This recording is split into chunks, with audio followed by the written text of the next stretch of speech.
we're at Lunch with Dr. Jones, and today our menu is, we're going to take a look at the menu first. It's cauliflower mash with mushroom gravy, and then chickpea rissoles, steamed bok choy, daikon carrot salad, and some very wonderful dessert that I'm calling the Iron Man bread, because we're going to see that lots of good iron is in that dessert, and it's not just all about the sugar, because there's actually no sugar in that dessert except for the wonderful natural sugars that we get from fruit. And then we're going to demonstrate first how to make gamasio, and our gamasio is going to be enhanced with some iodine by the use of seaweed. And then secondly, a demonstration we'll do to show how to use eggs, or show how to use flaxseed as an egg substitute. And today it has been used in two of the items on our menu. The chickpea rissoles are being held together. Usually we hold meat patties and all kinds of meatballs and stuff together with egg. So it's actually being held together with our egg substitute, which is the flaxseed mix. And then also in the Iron Man bread, where most of the time baking calls for egg, so we're looking for ways to substitute for the egg. So first I'm going to go ahead and show you the gamasio, and what basically we do there is we get salt first, and we start the flame underneath our skillet. This skillet's actually already a little bit hot, and so I don't have to wait too long.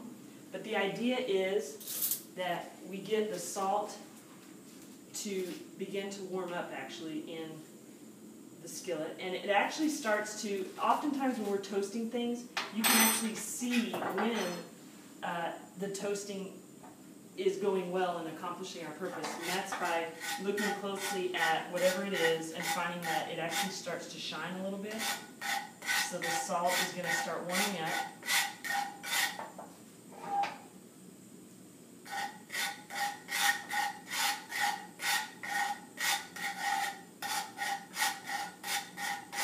So when it starts to sort of give off a little bit of a shine there, then we know it's ready, and then we would dump that into the sriracha here. And I did the same thing with our sesame seeds. So I today used black sesame seeds, and we did the same thing. We had them in the skillet, we toasted them, and then they start kind of popping. They give off a nice aromatic scent, and we have our toasted seeds and the salt. So I'm going to go ahead and add. I did the seeds a little earlier for the sake of time here. And you can always give everything a little shake. And so we're going to add the salt to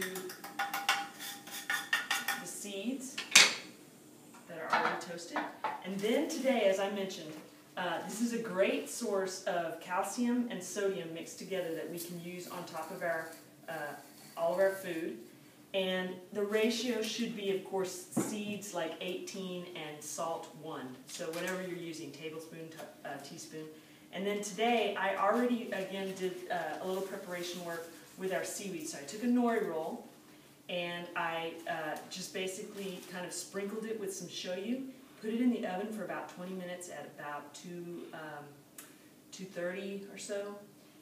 Degrees, and then I let it stand there for 20 minutes, and then it turns very flaky. So we can basically just kind of crack this apart into small pieces, and then we start the actual process of putting all of this wonderful, these minerals together, which are calcium. We've got some calcium in there. Actually, some of the sesame seeds have, it's a good source of iron as well, and then sodium. And then our seaweed is adding iodine, which is very important for supporting the thyroid. So, typically in the restaurants we have salt that's already iodized, but it's actually been through so much processing that it's not really all that well accepted by the body. So this is well nourishing and deeply nourishing for the body, especially the heart and the blood, and important for the maintaining the pH in our blood with those types of minerals. So I'm going to pass this off to Tiffany, who's going to demonstrate. You continue to use the sriracha to grind everything down, and always take a whiff and see how good it smells, because you don't want to grind it down too far. You can keep on grinding it till it's going to turn into a nice little powder that's going to just like this. That's going to go onto our. I'd actually just try to use all the ridges. And the ridges inside of this are actually what help to break it down.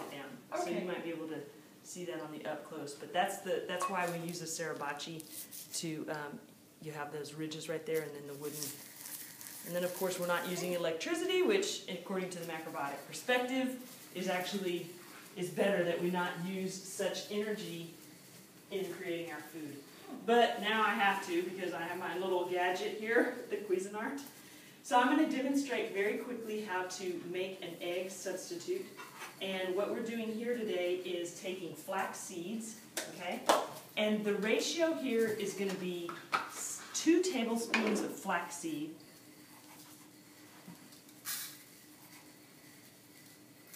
to 6 tablespoons of water.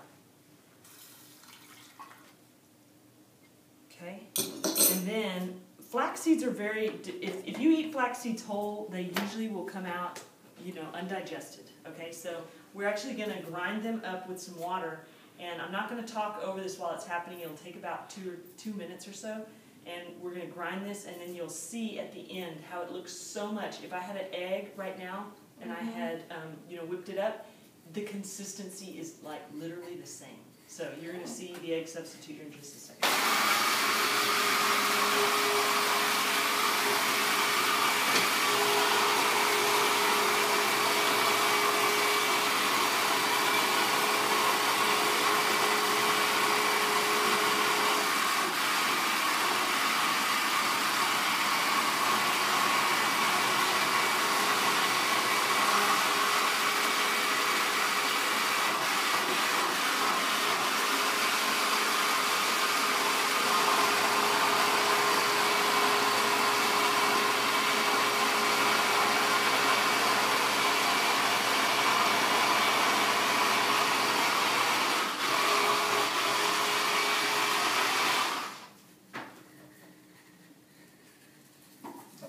Go a little bit longer here.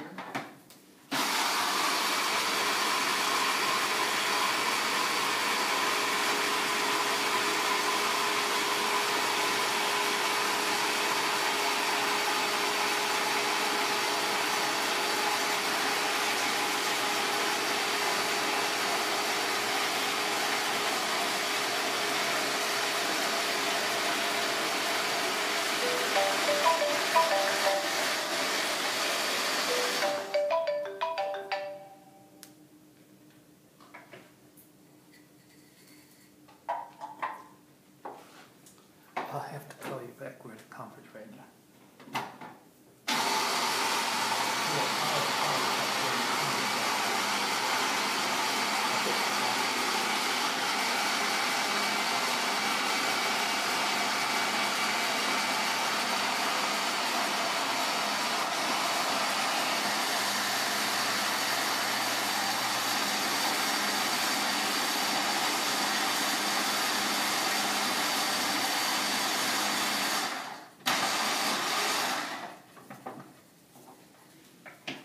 Okay, so we know a lot of times when you buy store-bought eggs, you'll see on the carton that it says, good source of omega-3s, right? Well, flaxseed is an excellent source of omega-3s as well, and so you can kind of see that it's got that. You see how it's very much got that egg-like quality, right? Mm-hmm. Where it's binding. Actually, if I mix it a little bit longer and I get those seeds to break up a little bit more, it's going to be a lot like an egg. For example, you see how it just kind of, it's kind of soupy. And so we use this as our egg substitute today in the bread and also in the chickpea risoles.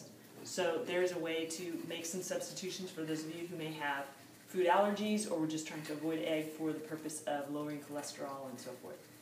All right, so we'll enjoy our dish today.